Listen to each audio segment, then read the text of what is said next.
Hello, Mr. Jorgensen. Can you hold? I have to eat biscuit. Welcome to About Time, a Doctor Who podcast. I'm Stephen, and I've been a Doctor Who fan since 2005. And I'm Ben, and I've never seen the show before. Now we're watching and discussing every episode of the revived series. And quite frankly, it's about time.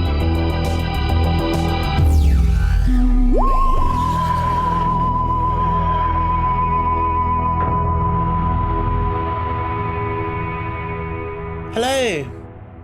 It's very cold, isn't it? It's nippy, snippy, doo-doo, nippy, whippy. Oh, in America, do they think they say, like, nippy? No, that's probably quite a British thing. I'm pretty sure nippy comes from nipples, and that your nipples go Really? erect. Oh, I hope not. Google it. Oh. Nippy etymology. An adjective formed from the English noun nip, something that bites, a sharp bite, a sharp stinging feeling of cold. So it's nipping. It's not to do with nipples. Nothing to do... Well, why are nipples called nipples then? Oh my god, nipple etymology. It comes from the mid-16th century nipple, perhaps a diminutive of neb, which is a... Like a nib. Like a little lump. A nose, a snout, or a bird's beak. Oh. So it's like a little nose, a little snout. Oh. You've got two little snouts on you. Anyway, that's only a possible etymology. Anyway, yeah, it's very cold at time of recording. It was -6 yesterday. Yeah. Friend of the pod, Yanto, who lives up north, said to me, you wouldn't fare well up north, because I was complaining about the cold down in London. Yeah. I think I'd quite like it. Yeah. The thing is, I never used to feel the cold, and then the last couple of years I've really started to feel it. Yeah. Is that just getting older? Yeah. I want a new coat. Okay, what do you want? I want a nice one that keeps out the fucking cold. Well, that is the point of a coat, isn't it? My jacket does a good job. Yeah. What, your Daniel Radcliffe jacket? No. My fat face jacket. Is that the brownie one? Yeah. Yeah. It looks to me like what Daniel Radcliffe wears in Deathly Hallows Part 2. Sorry, got to put a pound in the jar, I know, but still. And then you have that half zip thing that looks like Neville's cardigan, which you're wearing right now. Yeah, because I'm cold. We should start a book club. Yeah. Well, not a book club, but like, what books are we reading? Yeah. Like just a mini sideline. Well, I'm still reading Wicked. I've nearly finished it now. Yeah. For anyone who hasn't read it but knows the musical, it is so different. But is it good? It's all right. You said it got the last bit is being good. The very last bit I'm on now is good because it's crossing over with Wizard of Oz stuff, and I like that. That makes me excited. But a lot of it was very long-winded, and she spent a long time just roaming about the countryside, and it was really weird. But Being it's hippie. Yeah, and what worries me about the popularity of the film is children watching it and then wanting to read the book, and their parents not realising how different it is because it's a very adult book. Yeah. It's one of those. The thing is, though, it's never ever been in the children's section of. No, but you know what people are like. They're like, oh, I watched that film with my kid and it was fine, so the book will be fine. Yeah, this is classic. There's a person in one of the opening chapters with 2 penises, and he has sex with 2 people at the same time. Yeah, this is classic though. This is classic. People just think oh, books are books. No, you were telling me that a child was reading Time Traveller's Wife. Time Traveller's Wife, which is fucking not a children's book. No. And there's a reason why we have age ranges on books. Yeah. Some of this stuff is in books is, especially nowadays, the spice it is graphic. Dialed up, yeah. I don't follow her, but I was watching these videos from her. She reads a lot of books, and she does these the tagline will be different names authors have given somebody's lady parts. Oh. And some of them are filth. Really? Filth. I'd have to find the video for you. I know, And, I think I can live without that. This other woman was I was scrolling, and this other woman was book-sized penises, and she was this man had a peanut jar width girth. Oh. And she was like, where's he putting that? Yeah. That's very specific. A peanut jar. Well, I don't know what it was, but Could be any sort of then jar. then it went even bigger, and I was like, no, I'm not. This is weird. No, that's ridiculous. But spice in books is getting very graphic, and Yes. I'm very fussy with spice. in books. Are you? I am.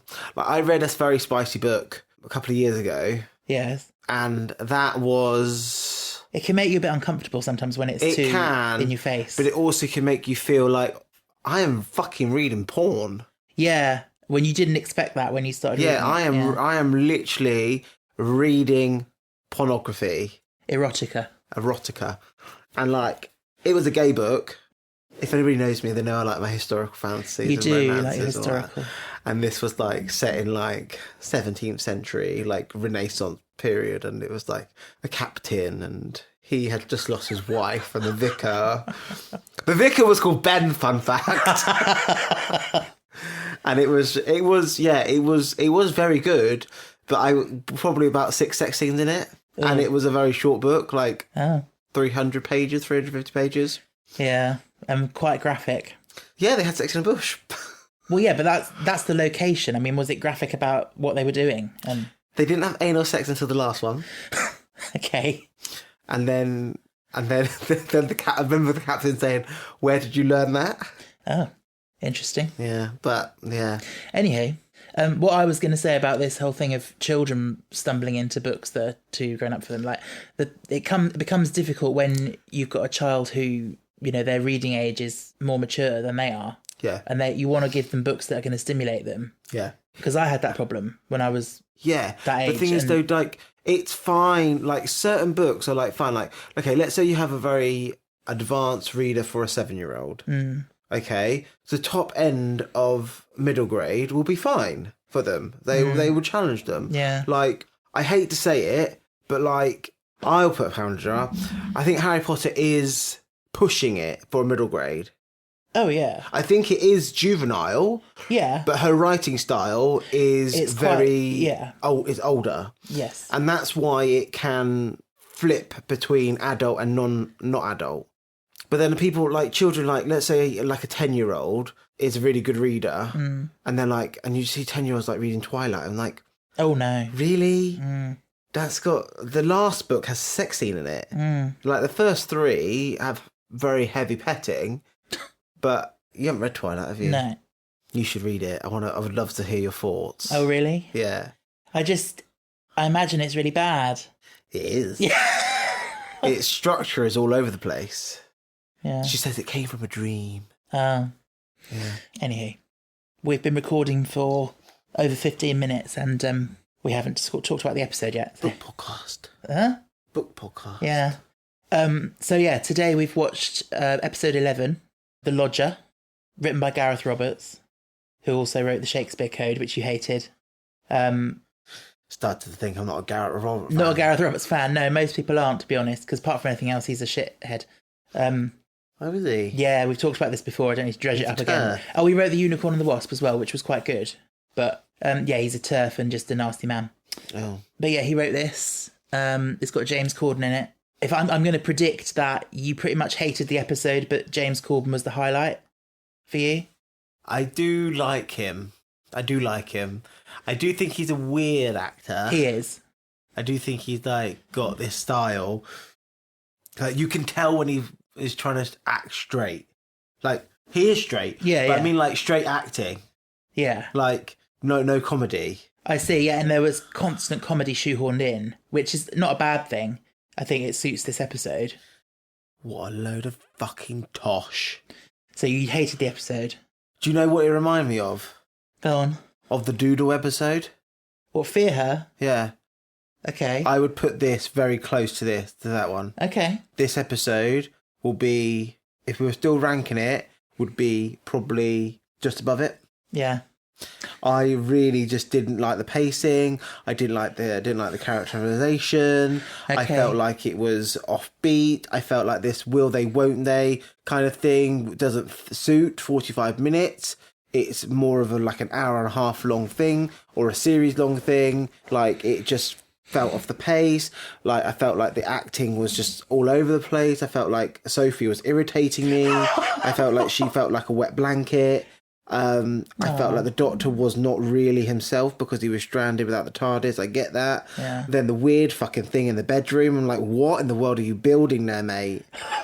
Like, the Doctor's built some fun things and cool things out of shit. Yeah. That was crap. Yeah, but it was to show that he was making do with what he had access to, and he couldn't use the Sonic. Why? Because that would attract the attention of the people upstairs. The thing upstairs. It's a funny one for me. I thought I quite liked it, but sitting here watching it with you, it kind of makes me think, oh, it's not that good, is it? No, it's not. No, but I have an affection for it. Stephen, let me put it this way. This episode comes 11th in a story. It builds no more plot on. Yeah. It doesn't do anything. What's the fucking point? Oh! What? My alien I came up with. What was your alien you came up My with? symbiotic alien. Oh, I remember. Yeah, go on, tell us. It will put this episode to shame there. Full of yourself, aren't you? I'm not full of myself. So you came up with this idea for this alien? Yes. They're symbiotic. Yes. A humanoid alien and a jellyfish alien type thing. Yeah. And the jellyfish alien sits on the back of the head of the humanoid alien, and it acts as their hair, but they can't live without each other. Yeah. The squishy alien, the alien thingy, the hair alien, it needs food, sustenance, and the humanoid aliens are a bit dumb. Ah. And so they give intelligence, they give food. Ah. And that's what makes them a superior race. But separate them, neither one can survive, because the humanoid aliens can't even use tools because they are so primitive. Wow. And what are they called? You'd have to think about that. Gooble blobs. Okay. No. Stickle stacks. Okay. And one of them's called the stickle and one of them's called the stack. And put them together and they're the stickle stack. Yeah. Yeah. Interesting. I think it's quite a good idea. And then, like, maybe it could be like one of these squishy aliens is found in the sea, and it attaches itself to maybe a human or a dolphin, and the dolphin can now talk. Ooh. That's so you just have a dolphin with like jellyfish hair. Yeah. Being like, hello. Yeah. I can talk. And its plans to take over the world. But then when it realises humans are more superior, it latches on. It wants to latch on to humans. Yeah. And like they think like, whoa, your superior, your intellect and my intellect, we would be able to take over the universe. Well, it depends which human it latches onto. Imagine if it latched onto like Donald Trump.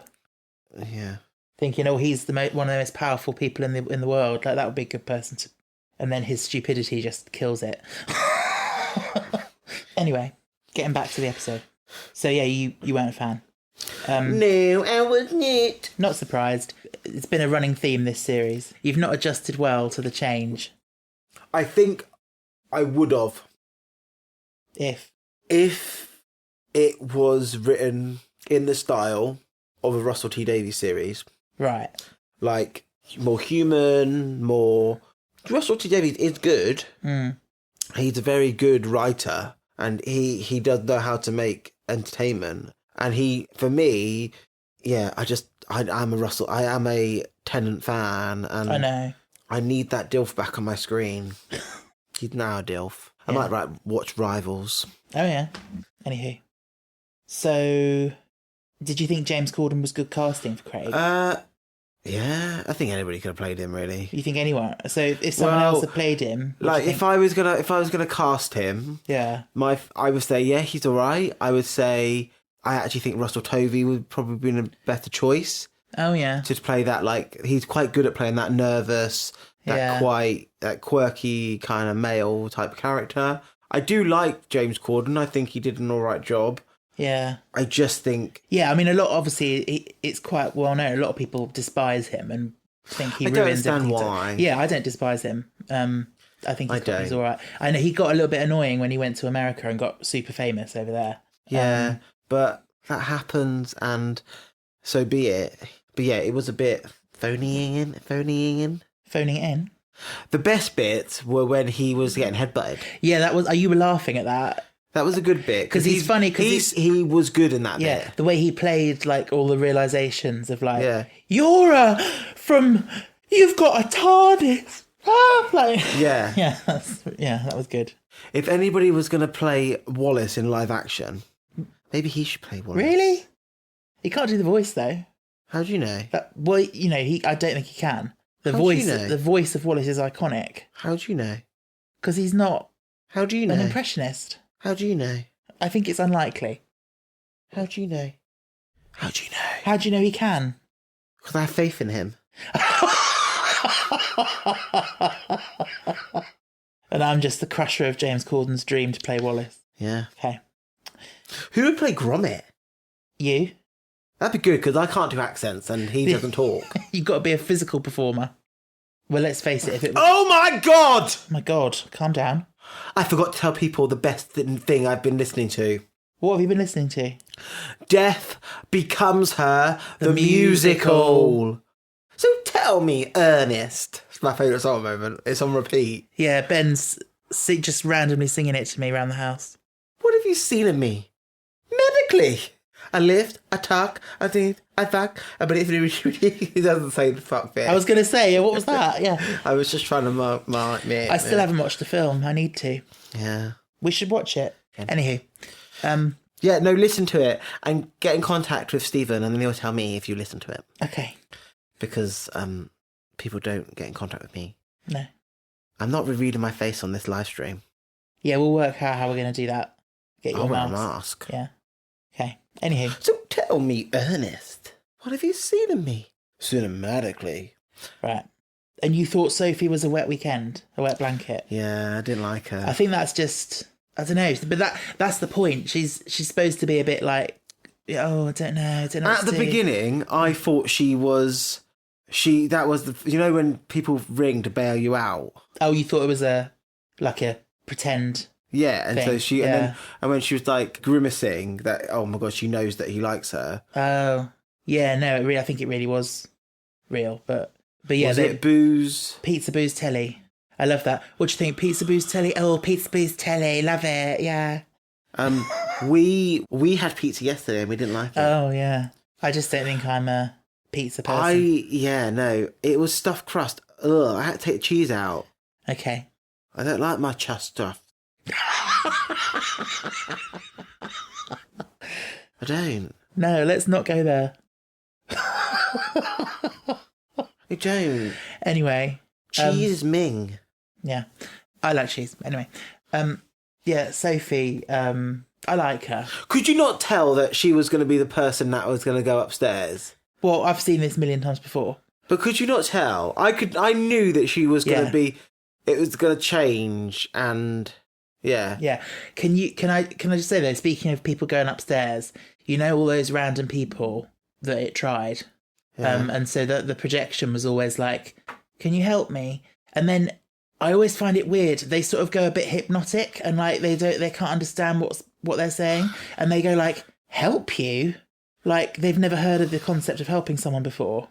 I don't understand why. My love. Yeah, and then she goes, "Oh, my love, what's happened?" I don't like that. I don't like it when people call people my love when they don't know them. Yeah, they're just trying to be nice, Ben. It's weird.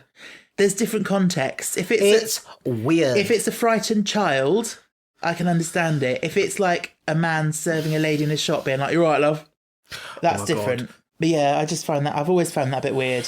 Like they all suddenly look so confused. Like literally, there's the little girl projection and she says, "I can't find my mum. Can you help me find her?" And then this woman going up the stairs goes, "Oh, my darling, what's happened?" And like, if she just fucking told you. What was that woman? How did that woman sound? Hello?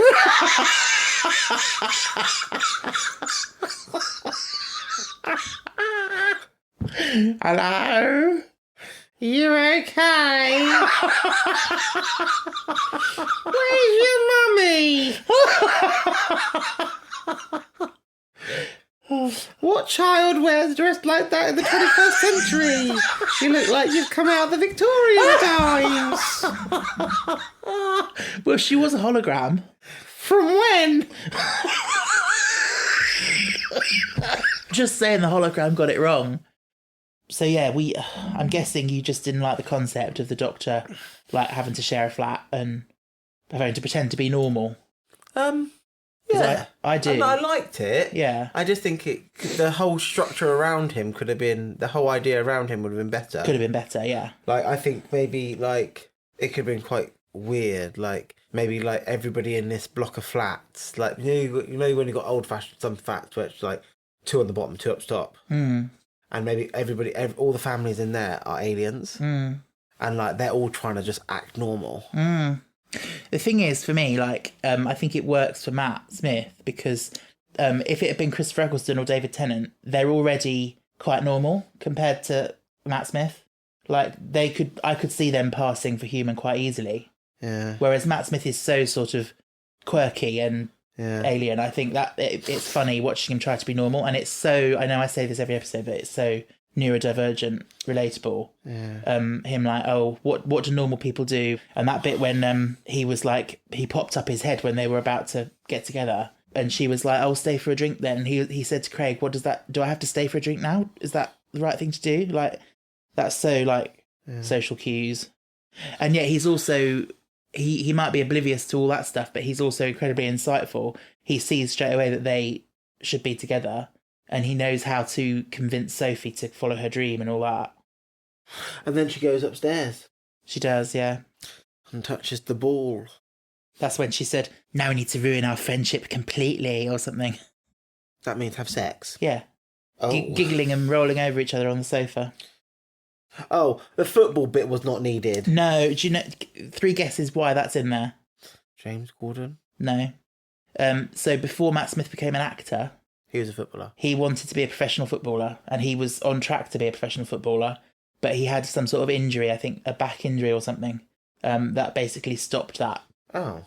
So he's very good at football and very into football, and I think I'm right in saying he requested it to be in the episode. Oh. So yeah. Read the room! Nerds don't like football. I was going to say the crossover of people who like Doctor Who and like football. I'm not sure how much is in that middle of that Venn diagram. Definitely not me. But yeah. But did you see his shirt had 11 on it? No. Yeah, and he's the 11th Doctor. Oh. That was cute.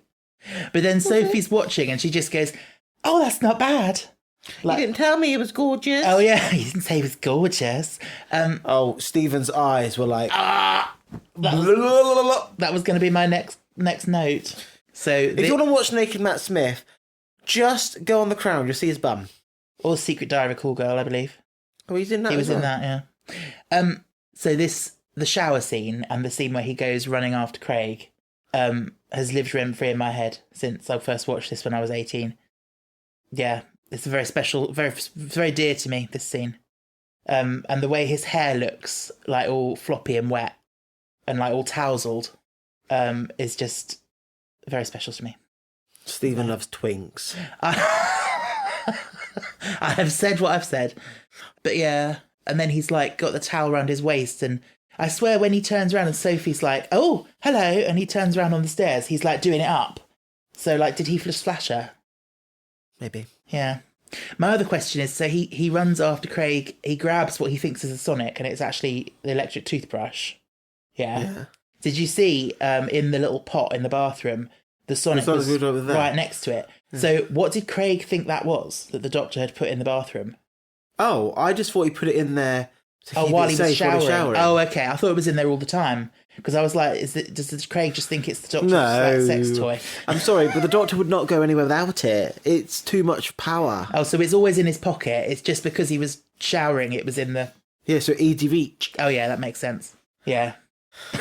I'm methodical. I know, that was a really silly question, really, but yeah. Stephen thinks, he's just going to brush his teeth with sonic sound waves. No, I thought it looked like a sex toy. So we also got... Craig got poisoned by the rot. Oh, yeah. And then the Doctor went to work in his place. Yeah. With a spoon rotating and... What? There was a spoon on his table. In the office? Yeah, on the table he had brought some weird device. I don't remember that. Yeah. Oh my God, I need to rewatch that. What, was it just rotating? I swear to God it was rotating. Oh. No, all I remember from that, so the things I remember from that are him on the call headset being like, I suggest you take your custom elsewhere. And he's like, that's one of my best clients. Mr. Lang. Yeah, rude Mr. Lang. And then the other one when he's like, hello, and then he's like, sorry, can you hold? I have to eat a biscuit. And starts chomping a custard cream. I had custard creams. Yeah, we love custard creams in this house. Yeah, they're a bit boring though. No, they're not. They're gorge. They are a bit boring. Tesco's ones need to get better. Dipped in tea, they're amazing. Ugh, no, they disintegrate. No, dipped in tea gives them this lovely quality. Anyway, and so yeah, when they finally got upstairs, and it turned out there was no upstairs, it was all a perception filter of a ship. If it was a perception filter, Yeah. how did they get upstairs? Huh? If it was a perception filter, how did they get upstairs? Well, presumably the ship had some sort of access ramp or something, and that was how it manifested. So they had to go out of the house, out the front door, and up the ramp. No. Ben, don't ask me technical questions like that. I don't know. I haven't thought about it like that before. Because I know when you see it fly away at the end, it was just sitting on the top. So actually... Shouldn't fly away, it was imploding. Yeah, sorry, implode, yeah. Yeah, you make a good point there, because there's a roof, and it's sitting on the roof. So how did they get into it? Yeah. That I haven't thought of. And that. perception means that it's just... It's only how you perceive it. It's not physically changed. Yeah. Oh, yeah. You made a good point there. I'm going to brush it under the carpet and pretend we don't know about it. I'm not. But what? I'm not. But no, I meant the interior of the room. Like, what did you think of it? Meh. Did you hear what he said? It was supposed to be a TARDIS. Someone's attempt to build a TARDIS. Oh. And we don't know who at this point. The Master. So do you think that is going to get answered anytime soon? What? About who was trying to build a TARDIS? The Master. Well, that's your theory, but is it going to be explored anytime soon? No. Will it be explored ever? Yes. In Jodie Whittaker's era. Oh, God. That's a long time. We saw the crack behind the fridge. Oh, my God. Sick of seeing that fucking crack. It's the series arc. Of course they're going to drop it in. Yeah, but no, it's not. It's not really like a good arc. We haven't even hit here, Stephen. We're still at the dripping in phase. Yeah. We've not had any arc of any sort. Well, we have her. We haven't. We've got the idea that there are cracks. And then in Vampires of Venice, they explored how, some of them you see silence through them and the end of everything. Some of them you can actually travel through. In Cold Blood, we got the idea... Oh, and Time of Angels and Flesh and Stone, we got the idea that the time crack erases things from history. And I know that the Doctor put his arm in one and he found got a piece of the TARDIS, yeah. That was broke. Yeah. Shattered and broken. So, yeah, it will all be... Well, I won't say it will all be answered in the next... Oh, my two God. parts, but it will be pretty much focused on. Better round it up. The cracks will get rounded up. I do not want to see another crack in the next series. You won't. Or the series after that. You won't. Or the series after that. Or the series after that. Or the series after that. So you're committing to doing all those series on the podcast, are you? No. I've only signed up for, I don't know. Yeah. You're going to have to negotiate your contract like Matt Smith. Yes, we are. I have one more thing, which is the end of the episode, which made you go, what did Amy find? The ring, and then she suddenly remembered him. Well, yeah, she... Sorry, if he didn't ever existed, that ring doesn't exist. Well, we've talked about this, haven't we? Because, yeah, the ring was inside the TARDIS, which is like a bubble, which protects it.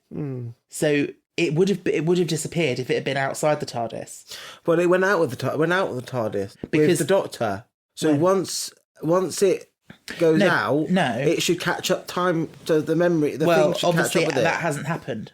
But now she's like, who is Rory? So do you think she's remembering him? I think she's got an inkling, like, oh no, no. What would she think?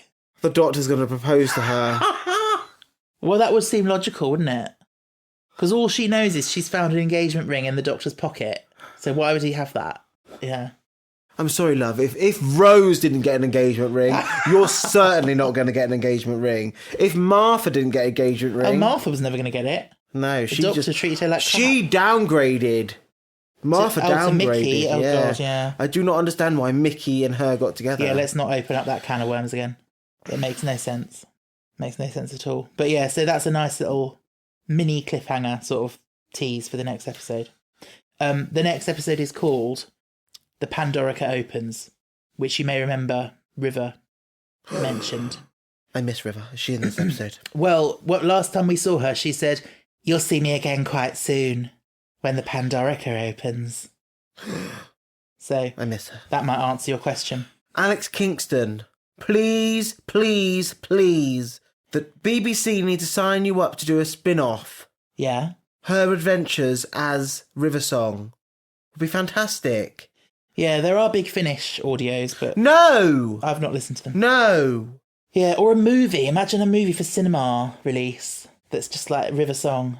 River Song's adventures. It'll be like Indiana Jones, but it's River Song. Yeah, that would be good. Yeah. BBC I hate snakes. commission Stephen to write it. Oh gosh, look at that big boulder rolling along behind me. I better run. Oh my god. I want to know Yeah.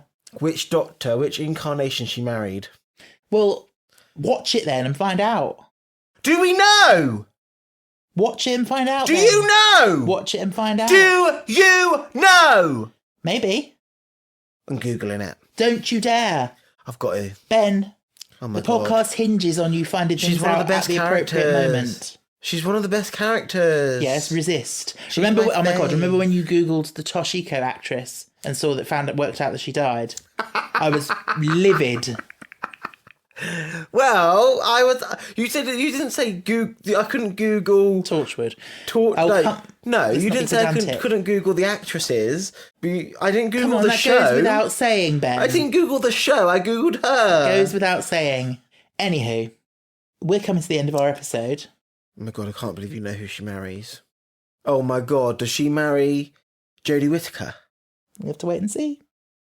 Oh my god! She marries Pete Capaldi. You have to wait and see. She marries marries- Christopher Eccleston. Did he come back? That would be cool, wouldn't it?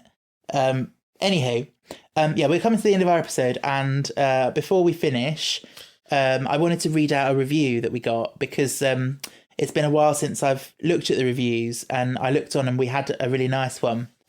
This comes from Katie XOXOXOXOXOXO, and it says, "I came across About Time whilst looking for something to satisfy my Docky Who obsession, and this did not disappoint. Absolutely fabulous podcast. It is almost too funny.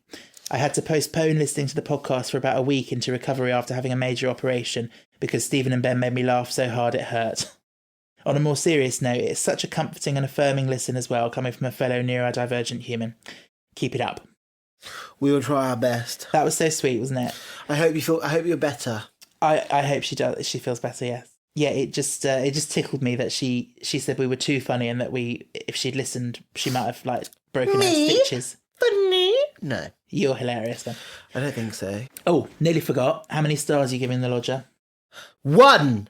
Absolutely not. Absolutely not. Never will watch it again. James Corden should have been in a different episode.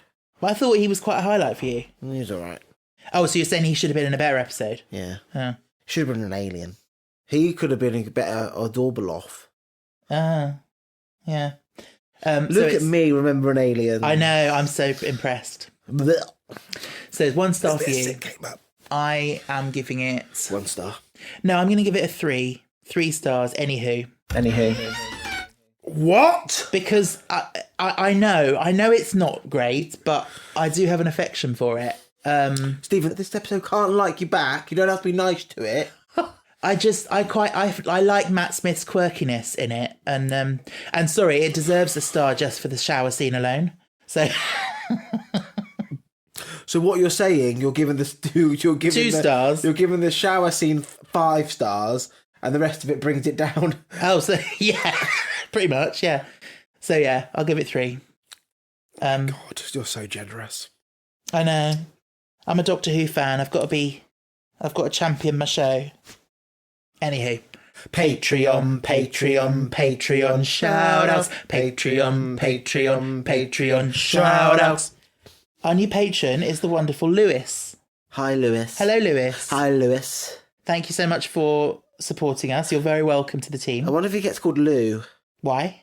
Some people get called Lou. Okay. You I'll ask. dated Lewis. I didn't know. We did not date, Ben. Oh, you did? No, it was a situationship. Oh, what's that I mean? would call that. What's that? What do you mean, what's that? What's the situation? It's when you're sort of seeing someone, but you haven't quite clarified it. Oh. And it's, just to be clear, it's not the same Lewis. But welcome, Lewis. You join the wonderful ranks of... Shall I be Sophie today? Can you be Sophie? Yeah. Oh my God, got a bit of a crisis. I've got a bit of a Louisa crisis. Louisa! I've got a bit of a Philip crisis on top of the Louisa crisis. Oh no, I've got a Northerly crisis. Northerly! I've got a Jason crisis. Jason! I've got a Tom crisis. Tom! I've got a Louis crisis. Louis! Oh my God, Michael crisis. My God! I've got a Ferner crisis. Oh my God, now I've got a Heather crisis on top of all the others. I've got a Benny crisis. Benny, Benny, Benny. Ooh, ooh, ooh. What? Why'd you say, oh? Benny, Benny, Benny. I don't get it. I wonder if anybody else will get it. Not the name, the tune I was singing. Is it Torchwood? Benny, Benny, Benny. What was this? What was this? That's an oscillating minor third, which is what the Torchwood theme is. This is an oscillating nerd. I just heard myself and I was like, what a fucking prat. What a knob. Anywho. Fucking knob. Oh my God, I've got a Caleb crisis. Caleb. Now I've got a Monica crisis. Monica. I've got an Amber crisis. Amber. That's like an Amber warning, but it's an Amber crisis. I've got a Jess crisis. Jess. I've got a Kaylee crisis. Kaylee. Oh, now I've got a Jay crisis. Jay. Now I've got an Owen crisis. Owen. I've got a Natalie crisis. Natalie. I've got an Imogen crisis. This is so annoying. I'm so sorry. I've got a Sarah crisis. Sarah. I've got an Aaron crisis. Aaron. Oh my God. I've got a Jake crisis. Jake. I've got a Janie crisis.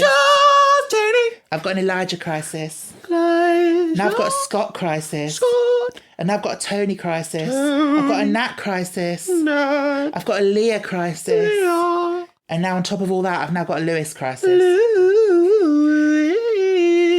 That's got to be the most annoying one I've ever done. I'm so sorry. Yeah, because I've done all that weird shit next after me. I can see people turning off. Yeah, if you got this far, well done. You're a diehard fan. You are a mega fan. Thank you for listening, peeps. Is that it? Is there anything else you wanted to say?